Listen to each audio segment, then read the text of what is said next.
Guys, welcome to the J. Scott Outdoors podcast. I'm looking forward to the next couple of months and getting back into the swing of things with this podcast. I want to thank you guys, the listeners, for all of the support that you've given my podcast over the years. It's hard to believe that I started this in February of 2015. It's been a great journey, and I look forward to getting more information to you guys. I want to thank the sponsors of this podcast. I want to thank GoHunt.com and remind you guys that the Black Friday sale actually is starting early on November 12th. There's tons of great gear that's 60% off at the Go Hunt Gear Shop. Go to GoHunt.com. Also, remember, with this Black Friday sale, when you sign up for Insider, you're going to get $100 off to spend at the Go Hunt Gear Shop. That's just when you sign up for Insider. If you want the Explorer, you get $50 to spend in the Go Hunt Gear Shop. Go to GoHunt.com. Use the J. Scott promo code. Guys, I want to thank Go Hunt for their sponsorship. I want to thank you guys for supporting Go Hunt. They've been a loyal supporter of mine from the beginning, so go check them out. I also want to thank Coues.com. Coues is the ultralight hunting gear that I've been wearing since 2010. Great ultralight hunting gear. They've got 3 camo patterns from the Velo to the Verde to the Vias. They've got packs. They've got all sorts of great lightweight gear. Go to Coues.com to order. It's a direct-to-consumer website. You can go to Coues.com to order the gear there. I also want to thank Phonescope.com. Use the JScott23 promo code for a 10% discount. Phonescope is the digiscoping device that I use on my iPhone to capture some of the videos and photos that you see on my Instagram account. And then I'd also like to thank Lathrop & Sons and remind you that they're doing a Mountain Hunter boot giveaway and a custom Synergy footbed giveaway. All you have to do to enter is go to lathropsons.com, click on the link there to enter into the giveaway, and you can be entered into that drawing. Give James and Steven a call if you want to discuss and talk to them about their 3 boots. They basically have the Encompass, the Mountain Hunter, and the Elite boot, plus their custom Synergy footbeds. I've been wearing them now for over a year and just absolutely love their boots. There's 2 ways to get hold of them: boots at lathropsons.com, or you can call them directly. Call James, call Steven directly. They're 2 brothers. 618-544-8782.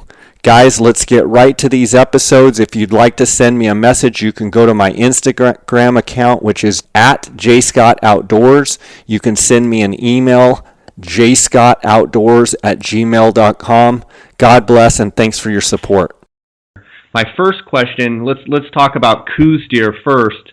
You talk about the Galeros and the Catalinas.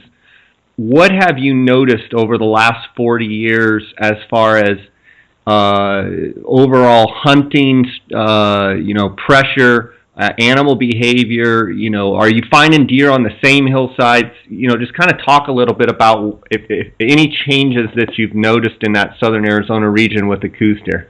Jay, in a lot of seminars I give, I'm asked that question. And the first thing that most people are going to want me to say is that there's not any big deer out there and they've been shot off. And that's the last thing that's really happening. Jay, every year there's a gigantic buck killed. And last year, Brandon McDermott killed a buck that scored 165 with the governor's tag. And I'm going to tell you, I have seen bigger bucks probably in the last 5 years than I've ever seen in my life. And I think that it's a matter of looking where those great big deer are, because I think they live there, and most people don't look there. I really believe that there's gigantic bucks. I've been fortunate enough to kill 495 Coues deer on public land, and I've killed 42 Boone and Crockett Coues deer, all on public land, and I've killed the most of the Boone and Crockett's, Jay, in the last 10 years. What do you attribute that to? Well, I do attribute that. I think I'm probably a better hunter than I was when I was a young man. I did a lot more crazy walking, but what I found is that those great big deer don't move like people think they do. They're literally in one canyon or very isolated, and if you don't stay there and keep looking for them, it's easy to say they're not there and you move on. And a lot of times I'm sitting 3 and 4 days and not moving from one canyon because I know that buck's there. A lot of people have a hard time understanding that unless they hunt Coues deer and realize how habitual they are and how, they are very patternable, but you need time. I was wondering if you could speak a little bit to the time factor in trying to, pattern and stay on and then end up harvesting a big Coues deer. Well, everything you're saying right there is a fact. Most people don't have the time, and that's why they don't have a chance to kill a great big deer consistently. And guys like myself and all the other top guys are doing that, because once you locate a big buck, he's pretty easily killable if you can just stay on him. Once you locate that deer, he'll come back out and make a mistake. It might be in the morning or it might be in the evening, but he'll make a mistake. But it might not be the day that you're hunting. That's the key. It might be 2 or 3 days down the road, but sooner or later he'll come out, and when he does, they're very killable if you pattern them like that. Talk to me about the discipline that it takes to know that a big deer, let's say you get up on a point and you see a big deer, and let's say you've seen him a couple of times, and then the hunt starts, like, the hunt that's going to start on Friday. It's October. It's the weather pattern is supposed to be very, very warm, and you get up there and you go for a couple days and you don't see that deer. It's human nature to want to just say, oh, he's moved, he's, a lion got him, he's whatever. Tell me about how you have to mentally prepare for knowing that you just have to stick it out and just find him when he's going to make that mistake. Well, in most places, there are a lot of places to glass from if that buck's in a pocket. So a lot of times I might glass in the morning from one position and then move to another position to get a different angle. I always teach in the glassing lessons that the angle of the dangle is more important than anything else. And what I mean by that is you can be 100 yards down the ridge and he can see the deer, and me 100 yards from one of my friends, I can't see it. He's got the right angle. So there's no sense of sitting there for the whole day and looking at the same angle. You've got to just keep moving and looking at that same position, but from different angles, Jay. I can't stress that enough. Is get the different angle and keep moving. And I do that for 2 or 3 days in just different places, and then sooner or later he'll make a mistake. So in other words, Duwane, you're basically focusing your attention on how big of an area, but what I hear you saying, so it's going to be kind of a two-part question. I'm estimating that you're like looking at a dot, and then you're looking 100 yards north, south, east, and west, so you've got a 100-yard circle, or maybe a 300, tell me about kind of your diameter that you're looking at. But what I hear you saying is you're going to bounce around and get different shade looks, get different angles, maybe look a little more level, get up high, look down, maybe look up depending on the terrain. Talk a little bit about that. Everything that you just said is exactly what I'm doing, and every buck's a little different. Sometimes those great big bucks are not in thick places. Sometimes they're way out in the flats where people don't look. Just because they've grown up out there and nobody looks by them, and they drive by them, a lot of mesquites, or a lot of palo verdes, or a lot of thick ocotillas. But a lot of times I got to get high enough that I can look out there to those positions, and sooner or later a deer will come out of a wash and he'll make a mistake. And in fact, one of the biggest bucks I've ever killed, that's exactly how I killed him, is he made a mistake, and then we were able to kill him, and he scored almost 140. You talk about big bucks and some of them being out in the flats. If you had to target and say, this is where the big bucks are, and I know this is kind of a crazy question, but if you had to be pinned down to say, where would I go to find a big buck, is there a certain type of terrain that you would say, you're going to find more big bucks here? What would it be? Well, it's not in the middle of the mountain, because that's where the hunters are. It's the other. It's just the opposite of if you take a mountain range and you draw a line in the middle of it, they're either going to be pushed to the top or pushed out in the flats. So I don't hunt the middle. I hunt one or the other. That's good advice. That's very interesting.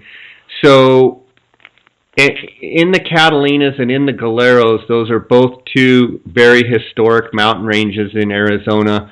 And the interesting thing about both ranges is they have, from unit border to unit border, they have everything from, low desert where, it's mule deer and maybe even a Coues deer. It's very rare to see a Coues deer, all the way up to, 7,000, 8,000 feet, even higher in the Catalinas. What you're saying is the hunters go where the highest deer densities are. So over a period of time, bucks tend to be older, either higher on the mountain or lower on the mountain. Is that what you're saying? That's exactly what I'm saying, and that's what I've learned in my lifetime is that a deer just has to grow up out there or up there either way. If he's between 3.5 and about 6.5 years old, those bucks have a chance to get monstrous, and they have a chance to really grow horns out there and get the whole cycle of life. But if they're standing up there in the middle of the mountain where all these ball ridges are, where it's easy for a guy to start killing those deer when they're 70, 80, 90-inch deer, they'll never make that peak of whatever the peak they're going to grow. So that's one reason that when they start that pressure, I look way low or way high, and when I let the look high, this is very important, it's going to be very thick, and it's not going to be very glassable. But that's where some of those monster bucks live. But I will tell you this, way high has a tendency for the lions to whack them. They very seldom whack them very low. And in other words, the lions use that high country to their advantage, and they can really wipe the bucks out. So what you're saying is maybe you might find more bucks way low because the lions are not as heavy or don't kill them as hard down low. I think that's the truth. I think that's the truth, Jay, because a lot of the lion hunters that I know, Andy Knowlton and Wade Eccles that chases, they don't kill a lot of cats in that low country. They kill a lot of cats in country that's very rocky, very rough and brutal. And when they say, hey, I killed a big lion and it was on a big Coues deer, I found the rack, they very seldom find that down in the desert. It's mostly up in the high mountains where it's tough. And so that deer that's made it through the rifle season, he's by himself, he's easy pickings for a lion. Yeah, that's interesting. I wonder how much not catching lions down low has to do with a lot of lion hunters don't really like to run their dogs in the cholla too much. I wonder if that plays into it, do you think? Or do you think there's just not as many lions down low? I don't know that. I'm not a lion hunter. I don't have a clue, to be very honest with you. You'd have to ask one of those guys. I just know that once I find a big deer in the low country, I generally have a great chance to kill it.